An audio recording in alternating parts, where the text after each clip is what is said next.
भाजपा अध्यक्ष अमित शाह ने हिमाचल प्रदेश में एक सभा में कहा कि आपने कांग्रेस की सरकार देखी, वो राजा रानियों की सरकार थी, अब भाजपा की सरकार बनी तो ये जनता की सरकार है। उन्होंने कहा कि कांग्रेस सरकार 70 साल तक गरीबी हटाओ का नारा लेकर चली, लेकिन आज भी गरीबी दूर नहीं हुई है। तो आप बताओ 4 पीढ़ियों ने क्या किया।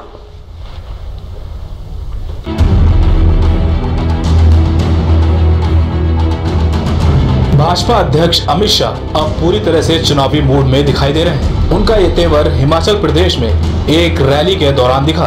भाजपा अध्यक्ष ने कांग्रेस पर जमकर हमला बोला। 1 रैंक 1 पेंशन पर बोलते हुए भाजपा अध्यक्ष ने कहा कि कांग्रेस ने 1 रैंक 1 पेंशन देने की बात कही थी, लेकिन सैनिकों की इस मांग को मोदी सरकार ने ही पूरा किया।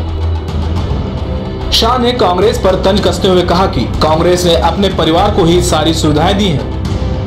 उनके लिए OROP का मतलब ओनली राहुल व ओनली प्रियंका है, जबकि हमने सैनिकों के लिए ये फैसले किए। अपनी सरकार की उपलब्धियां गिनाते हुए शाह ने कहा कि हर साल 8,000 करोड़ रुपए का बजट दिया जा रहा है। मोदी जी ने 1 रैंक 1 पेंशन दिया सेना के जवानों को, सेना के निवृत्त जवानों को, शहीद की विधवा को, और इन्होंने दिया only Rahul only Priyanka 1 rank 1 pension. Rally के दौरान अमित शाह ने गठबंधन पर निशाना साधते हुए कहा कि जितना मर्जी गठबंधन कर लो, हम तो कार्यकर्ताओं से ही चुनाव जीतेंगे। साथ ही उन्होंने कहा कि बहन जी कहती हैं मजबूर सरकार चाहिए, लेकिन हम कहते हैं कि मजबूर नहीं मजबूत सरकार चाहिए, जो पाकिस्तान के दाग खट्टे कर दे। अपने भाषण में उन्होंने राफेल के मुद्दे का भी जिक्र किया।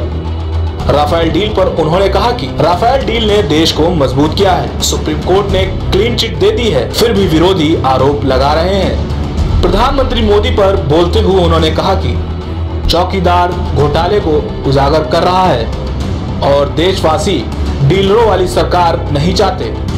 चुनाव से पहले मतदाताओं को रिझाने के लिए नेताओं के बीच जुबानी जंग तो अक्सर देखी जाती है।